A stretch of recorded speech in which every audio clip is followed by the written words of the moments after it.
Hey guys, Sentinel here. So, not a news video I'm doing today. Is actually a more so tool review or tool idea video I want to give you guys. So, believe it or not, I actually went ahead and purchased something that I've been thinking about buying for a long time, and that is a kukri for woodland survival. That's right, I went ahead and bought one of these, and I'll get to that in just a second. I want to explain to you guys what I had for the past 3 years and what I've actually kind of grown really attached to. And that is my childhood friend, the Estwing Camper's Axe. The model is E14A, if you guys are really curious. Little specs about it: it is standing from top of the head down to the bottom of the handle at 13 inches tall. The cutting edge, at least according to the website, is 2 3/4. The weight of the actual hatchet is 1.38 pounds. The handle itself is leather wrap around all forged steel construction, so it's one solid piece of steel, so you don't have to worry about it breaking, but it is leather wrap covered in lacquer. So if you do have any kind of moisture on your hands or on the handle itself, I really encourage you guys to wipe both those off, because it will actually hinder your grip on the handle itself. So a little downside right there. The steel itself is actually 1055, a really good shock absorbing steel, and a really tough tool steel as well. It is made in the United States, and the market value of this hatchet just so happens to be the very economical price of, on average, $35, not including shipping and handling. US dollars, obviously. Again, I had one of these back when I was 12 or 13 years old. Absolutely loved it. I lost my first one through the years. Found this 3 years ago in Home Depot, snatched it right up. No regrets about it.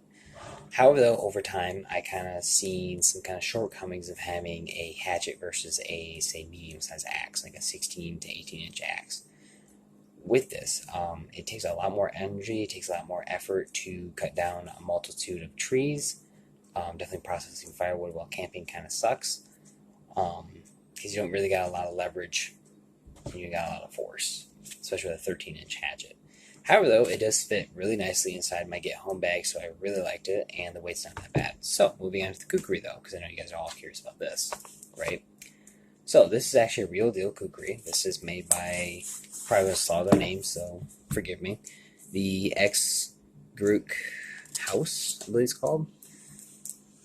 And trying to get it focused, if you guys can see it right there, it is a legit kukri from them. It is made in Nepal. Absolutely love this knife, full on. From the bottom of the blade here all the way to tip, it is 11 inches of razor sharp steel.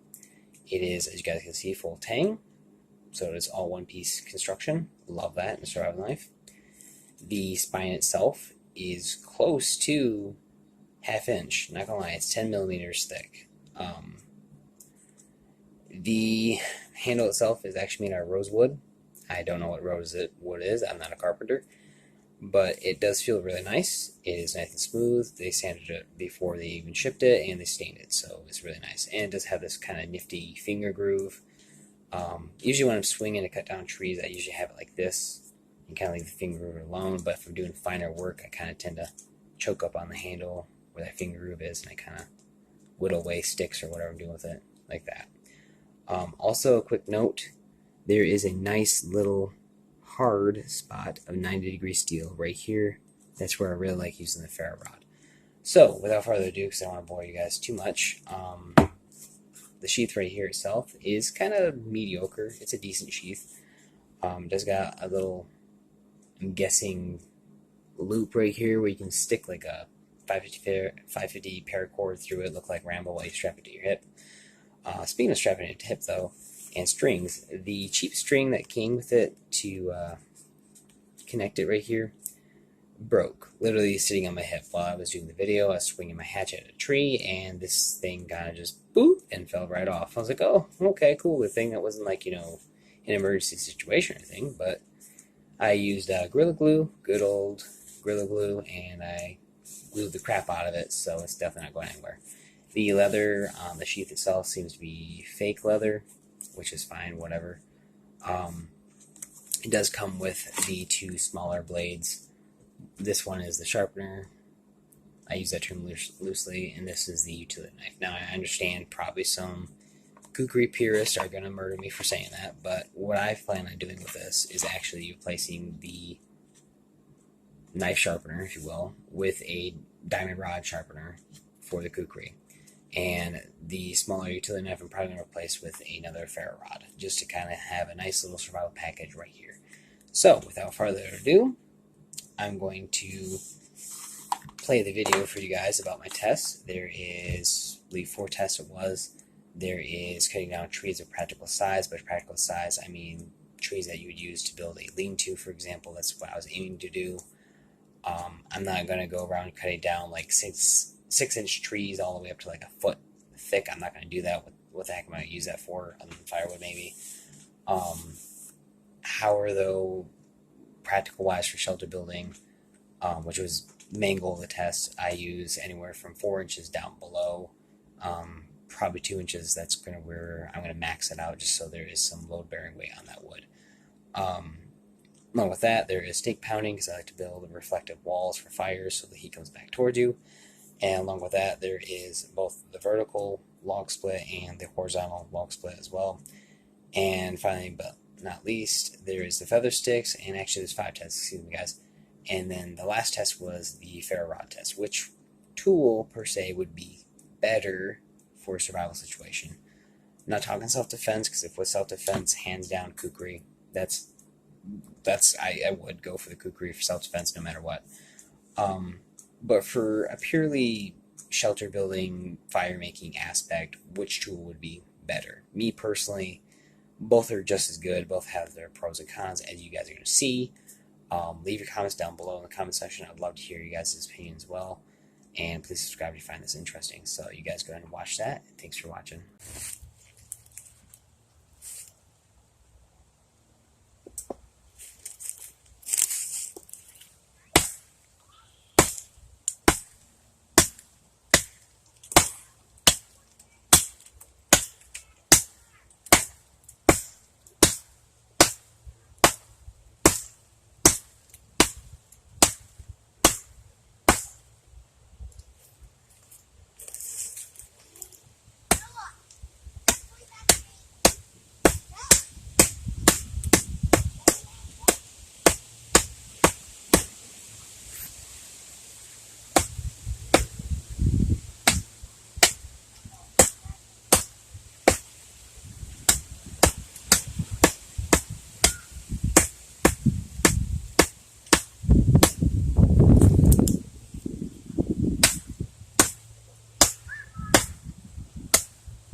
Well,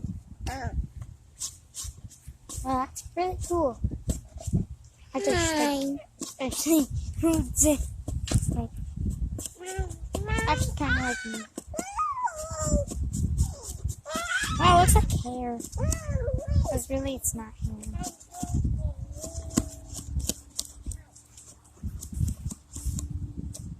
What are you making? Feather sticks. Leather sticks. Feather. Oh, feather sticks. Do they burn quick? Look like hair.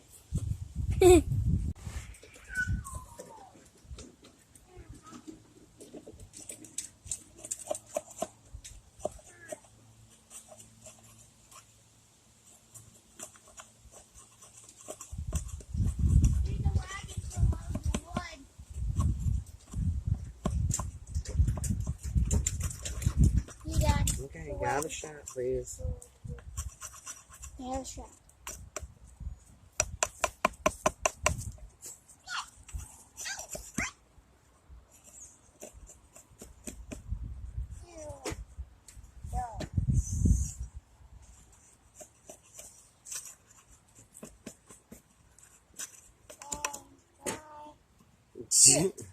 What?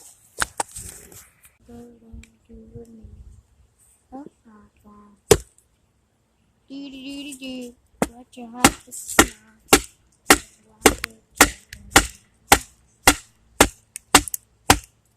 And go down. Look it open.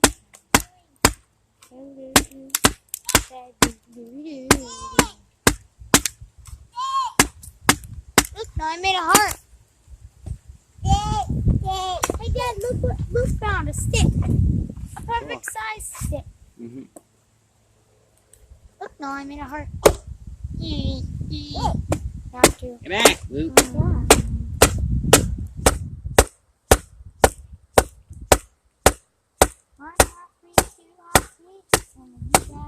No.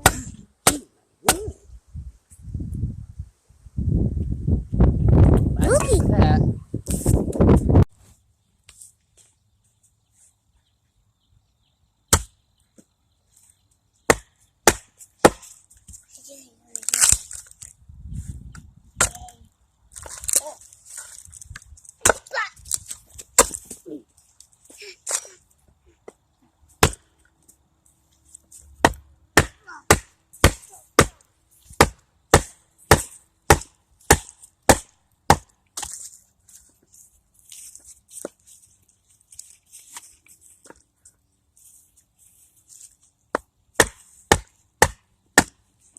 Yeah, Luke.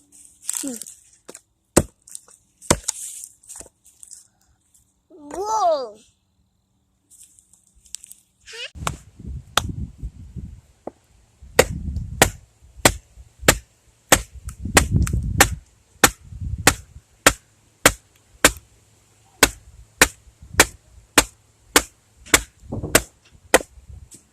That actually worked out pretty good.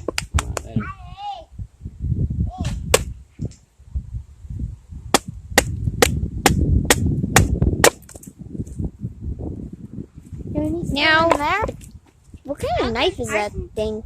It's a Kukri.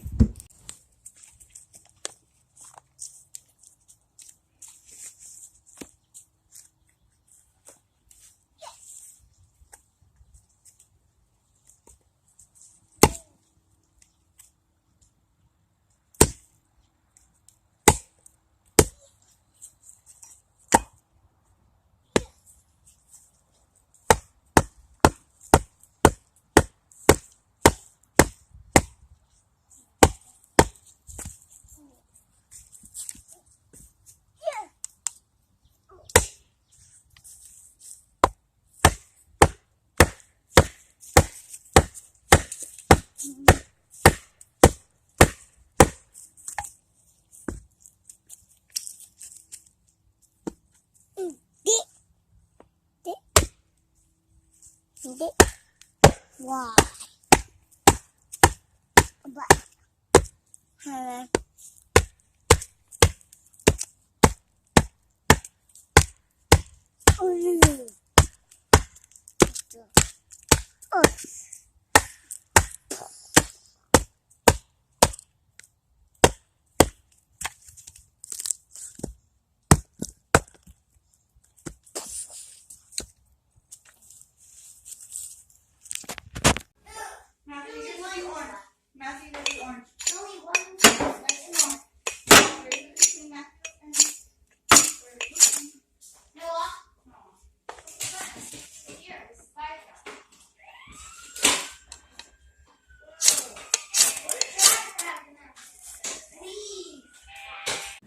Okay, guys, as you've seen from the video, that each tool kind of has pros and cons to it, obviously. This test was more so for my personal benefit because I really can only afford to carry one of these tools in my bug out bag or get home bag. At a time, I don't really think the weight of both would be really a good trade off. Though, honestly, I'll be honest, if I had to carry both of those, I don't think it would really be that bad. I mean, it'd be close to 5 pounds, but not terrible. So, anyways, moving on though, let's talk about the test though. Chopping trees though. Now, I didn't show it because I said I wasn't going to do it, but out of my own personal curiosity, I did see a couple trees that were roughly 6 inches diameter each, and I kind of couldn't help myself, but I was like, you know what? I really wonder how hard would it be to cut down that tree. And again, I think most of those trees back there are poplar. I'm not a tree expert, guys, but they all seem to be roughly poplar-ish in hardness, if that makes sense. So I was kind of curious, though. I'm like, how hard would it be to cut down a 6 inch diameter tree with the hatchet versus the kukri? Well, I'll tell you right now, it is a heck of a lot easier and more comfortable to swing this kukri for a long period of time versus the hatchet. You just kind of get worn out. Is it doable? Absolutely, 100%. Absolutely. Is it as comfortable as this, like I said? No, it's not.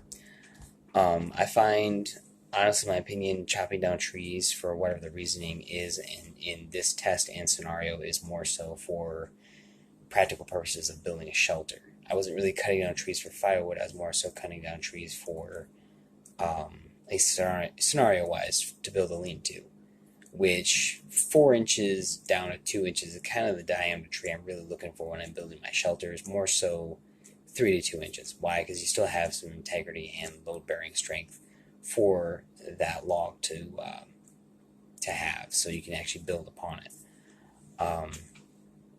Now, staking the stake in the ground, both tools did phenomenal. I was actually a little bit surprised by the kukri. I thought it was going to take a little bit more effort, but again, it was not that bad. It was actually pretty much a breeze. Was it easier with the hatchet? Well, considering that the kukri, the thinner spine of the kukri kind of split the stake I was using, it kind of was a little harder with this. However, though, if it was a fresh stake, I'm pretty sure this would have definitely outbeat the kukri. However, though, both did roughly 6 inches. I believe the hatchet here did roughly around, I want to say 7 inches, and the kukri did roughly around like 5-6 inches, somewhere around there. So not really that big of a deal. Not a deal breaker for me. Now moving on to the vertical log split. Obviously, the hatchet is not going to have as much power or, say, work room, unlike the kukri. And what I mean by that is when you swing the kukri down into a log, because generally, like I was saying in the video, those rounds were roughly 4 inches in diameter. You get this right in the middle, so you schwack down the blade. You have a little bit of the blade over here, and you have a little bit of the blade over here, so you can kind of afford to seesaw it. You can wedge that down, seesaw motion-wise, which works out great.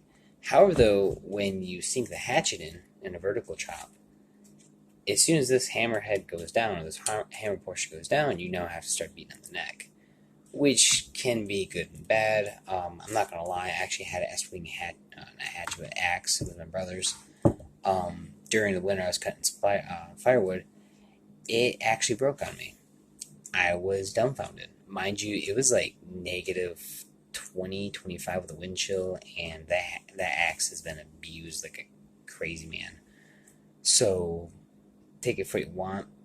Was it a fluke? I don't know. Again, I've been out and about in the woods 3 years with this thing, never really had an issue, other than the blade being dinged up by some rocks, thanks to a certain somebody in my household who thought it would be a good idea to use it as a shovel for I don't know what reason. But again, I digress. Stake pounding, both tools work great. I mean, not stake pounding, excuse me, vertical log splitting. However, though, the winner would clearly be the kukri that had a heck of a lot easier time, especially against the grain. It still split that little round very well. The hatchet got stopped, though. I did inspect the piece of wood. I was like, maybe there's a knot right there because I know knots are terrible and they're hard than heck to chop through. No, it was a straight piece of wood. So I'm like, well, okay, just have to accept that. Now, the reason why you see me wearing a green jacket during my first videos and then this blue sweatshirt today, obviously, is it wasn't, taken the same day. Though the horizontal log split was taken today, the vertical log split, if you will, was taken, I think, 2 days prior, 3 days prior. Um, and I kind of decided, I'm like, I'm not really being fair to the hatchet because there is more than one way to skin a cat, if you will. So the hatchet, I laid the log down horizontal log split, obviously. Schwacked it in, as you guys see, it worked beautifully. It worked just fine. I'm like, wow, that was really easy. Then I tried the Kukri, and the Kukri sucked. So, techniques, to each their own. Now, when it comes to feather sticking, yeah, Kukri's a lot better. I'm not gonna lie to you guys. I'm not gonna try to sugarcoat that or lie that the Kukri is way better. Hatchet kind of did a good job, I guess, if you want to say that. It definitely sucked. I'm sorry, but it was terrible. Then again, more than one way to skin a cat. Maybe if I held it up underneath the blade, kind of where the handle and the blade meets, maybe we can use that 90-degree portion there and get some decent. I don't know. Me personally, I like the wood shaving idea, where you have like your tinder bundle all ready to go. You take some wood shavings, sprinkle them in there, make a nice little pile of it. Take some of that ferro rod debris, spark it, and there you go. That's kind of how I roll, but whatever. Again, not a champ at making feather sticks, obviously, as you guys seen. That was terrible. Now the Ferro Rod Test itself, though, definitely Kukri. Now, where was it striking that on the hatchet was actually right underneath here. You guys can probably tell. There's actually some black marks somewhere out right there. You guys can tell. I was striking it down like this. It worked. Would it work to start a fire? Perhaps another video test. In my mind, though, given enough time, yeah, I think it would work. Kukri, though, really stood out, though, with that. I mean, as you guys seen, that thing was causing the sparks to fly, and that was because of this. If you guys can see it, maybe 90-degree right there. Look at that, nice, sharp, hard 90-degree. Worked wonderful. It worked wonderful. It worked wonders. Would I use my Kukri to do that? Only if I really had to. How though, there's really no metal missing or anything like that, so we're all good there. So as you guys can see, if I had to choose which one was better, I think for a little bit more money and a little bit more weight, I would definitely choose the Kukri. Also because of the fact, I'm not going to really promote this, but because of the fact that if it is a grid down situation, or if it's a, say, situation where you get attacked by an animal, especially while camping or hunting or whatever, I feel like it'd be a lot easier to defend yourself with this, because you can still thrust and stab with this, or you can swing and this would do a lot of damage. I feel like a Kukri is definitely a lot better for self-defense as well. That's kind of the X factor, if you will, here. Would a hatchet work for self-defense? Yeah, it would. But is this better than a large knife, practically? Not really, no. So, anyways, guys, thanks for watching again. Go and subscribe if you want to. Leave a comment down below which tool you thought was better, and go and say why if you want to. But hey, you stay frosty out there.